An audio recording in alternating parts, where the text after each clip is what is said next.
सोते समय बहुत सावधान हो जाना चाहिए उपासक को। वैसे तो हर समय सावधान, पर सोते समय ऐसे सावधान होना चाहिए जैसे मृत्यु के समय योगी जन अपने सारे इंद्रियों को समेट लेते हैं और अपने स्वरूप में, अपने प्रीतम के स्वरूप में लगा देते हैं। तुम रोज शयन के समय ऐसा अनुभव करो, मैं नींद में जा रहा हूं या मृत्यु में जा रहा हूं, इसमें कोई फर्क नहीं पड़ता। पता नहीं आंख खुले कि ना खुले। कितने ऐसे हैं कि सोते ही रह गए। आप अब बेहोशी की हालत में जा रहे हैं, नींद में जा रहे हैं, तो एक समय रखो कि आप अपनी शैया पर इतने समय ही जाएंगे। एक नियत समय रखो। हमने देखा है साधकों का एक समय होता है कि 10 बजे हमें लेट जाना है, सोना नहीं, लेट जाना है और लेटे हुए भगवत चिंतन करना। अब जब सो गए तो सो गए, नहीं सो गए तो उसमें हमें टेंशन नहीं लेना, या अभी नींद नहीं आई, 10:30 बज गए, 11 बज गए, ये नहीं। आंख मूंदी, मंत्राकार वृत्ति, तो बिना नींद की गोली के सो जाओगे। यह है ऐसा। भजन में मन लगाओ, सो जाओगे। जिनको नींद ना आती हो उनके लिए सही दवा है, आप नींद का चिंतन न करके प्रभु का चिंतन करने लगो। देख लेना आप कब सो गए पता नहीं चले। और अगर सौभाग्य से नींद ना आई तो नींद में जो इंद्रियों को पुष्टता मिलती है वो होता है संसार का विस्मरण। नींद में खास बात क्या होती है कि संसार का चिंतन छूट जाता है, फिर वो मस्त हो जाता है। उसमें जो ऊर्जा शक्ति वो जागृत होती। संसार के चिंतन से ऊर्जा शक्ति नष्ट होती, तो 4 घंटे 5 घंटे संसार के चिंतन से रहित पड़ा रहा सुषुप्ति में, तो उसे ऊर्जा शक्ति फिर आ गई। और अगर 4-5 घंटे आप प्रभु के चिंतन में रहे तो संसार का चिंतन छूटा, आनंद सिंधु का चिंतन हुआ। तो ये नहीं होगा कि आज रात्रि सोया नहीं तो बहुत टेंशन है, परेशानी, ऐसा नहीं होगा। भीष्म जी आज्ञा करते हैं रात्रौ च कृष्णम। ये बहुत सावधानी की बात, प्रायः इस सावधानी में नहीं रहा जाता। बचपन से सदगुरुदेव भगवान ने यही शिक्षा दी थी, गुरु कृपा से ऐसे उपदेश मिले थे। सोते समय कोई वार्ता नहीं, कोई अन्य चिंतन नहीं, चुपचाप अपने मन को हटाकर केवल इष्टमय करो। कब नींद आ जाती है इसकी चिंता मत करो, इष्टाकार वृत्ति करके ही सोना चाहिए। तो आगे जो लिखा है पुनरुत्थिताय, जब उठो तब वैसी वृत्ति, तो कुछ दिन बाद स्वाभाविक हो जाएगी, स्वाभाविक हो।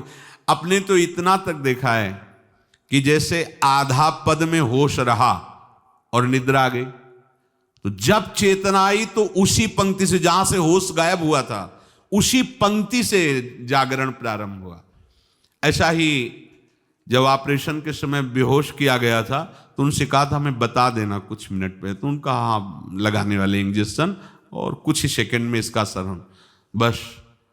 तो जो पद चलाया था, जब होश आया था तो वही पद चल रहा था, मतलब बेहोशी में वो पद अपना अधिकार किए हुए था। ऐसे नींद भी तुम्हारी भजन हो जाएगी, समाधि हो जाएगी, यदि आप सोते समय प्रभु का चिंतन करेंगे। बहुत ही सावधानी की बात है। यदि इस जन्म में परम लाभ लेना चाहते हो तो इस श्लोक को अपना जीवन बनाओ। कृष्णव्रताः, हमारा जीवन का एक ही व्रत है कि हम अपने प्रीतम का भजन नहीं छोड़ेंगे। अखंड भजन, अखंड भजन। हमें ये नहीं देखना कि उपांशु मानसी को इसमें कितने गुना, हमें गुना बना नहीं देखना। हमें अपने प्रभु को बोलना नहीं। भजन में मन नहीं लग रहा, पद गा रहे हैं, जोर जोर से चिल्ला रहे हैं, नाम कीर्तन, हमें अपने प्रभु से जुड़े रहना है। कृष्ण व्रताः, कृष्ण मनुस्मरन्तो, हमारा निरंतर स्मरण चले, बस ये प्रयास रखना है।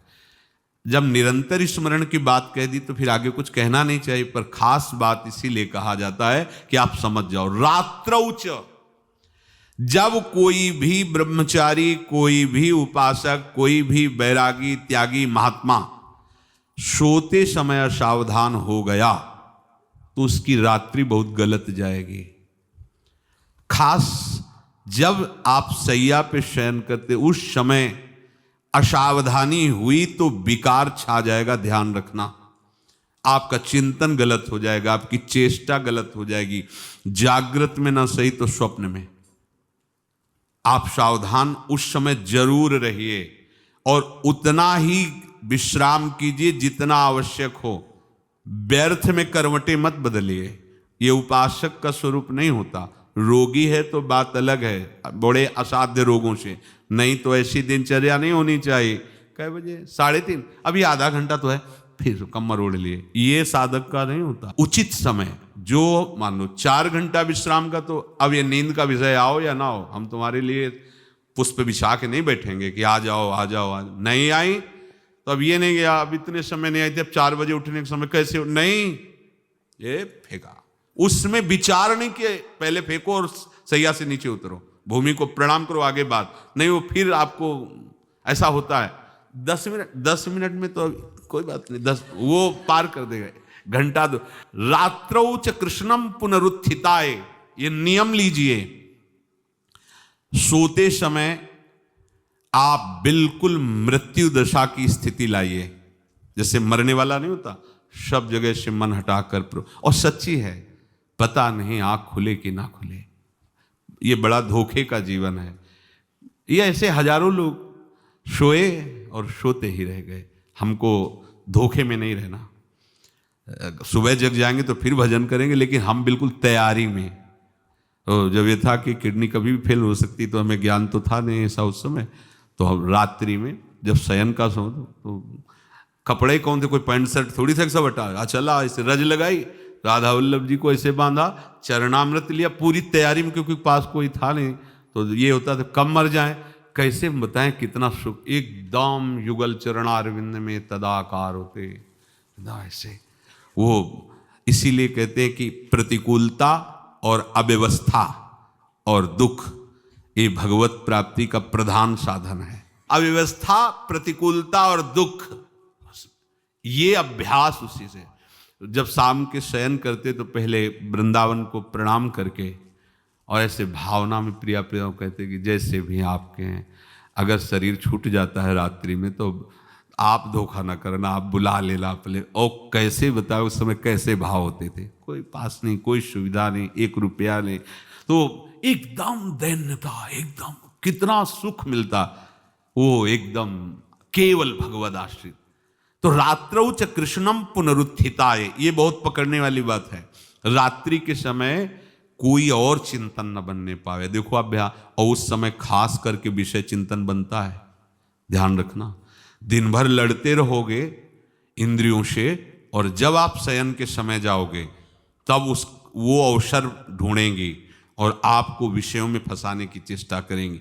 कोई क्रिया या पूर्व में कोई क्रिया या कोई दृश्य या कोई बात, अगर कहीं मोबाइल से मित्रता है और बगल में रखा है तो भूल जाओ, रात्रौ च कृष्णम पुनरुत्थिताच। जब तक नींद नहीं आती तब तक फिर वो ऐसी सामग्री डाल देगा कि वो बर्बाद हो जाओगे। साधक मान लो, हमारी प्रार्थना मान लो, हम मानते हैं कि आज के समय में यंत्र का बहुत बड़ा प्रभाव है। अब यंत्र का प्रभाव देख लीजिए, यही छाती पे मोबाइल होगा, यही धड़कन के साथ वो घंटी बजे और कुछ नहीं। ऐसा भगवान का खेल रचा है। और इसमें सबसे खतरनाक बात है कि आप जो चाहो देख सकते हो, जहां चाहो, जैसे विश्व की पूरी बात, पूरा विश्वात्मा है, ये विश्वात्मा स्वरूप है, सर्च करो देख। अब अगर साधक सावधान नहीं है तो समाज में तो ऐसे कट गया। अब एकांत में जब शयन के समय गया, उस समय मन आपको फंसाने की चेष्टा। प्रार्थना है, अगर आपके पास मोबाइल हो तो एक उसका समय रखो। अगर आपको ऐसा लगता है कि कोई परिस्थिति आ जाए, हम स्विच ऑफ किए हैं, तो एक और मोड़ कहते हैं, कोई फ्लाइट मोड़ दो, क्या मोड़ में लगा दो, सीधे मत रखो, मोड़ में लगा दूर रख दो। आप अपने चित्त को प्रभु में जोड़िए। रात्रि के समय मोबाइल का प्रयोग मत कीजिए। मान लीजिए रात्रौ च कृष्णम पुनरुत्थिताय, सुबह उठते ही आपको कुछ चिंतन नहीं करना।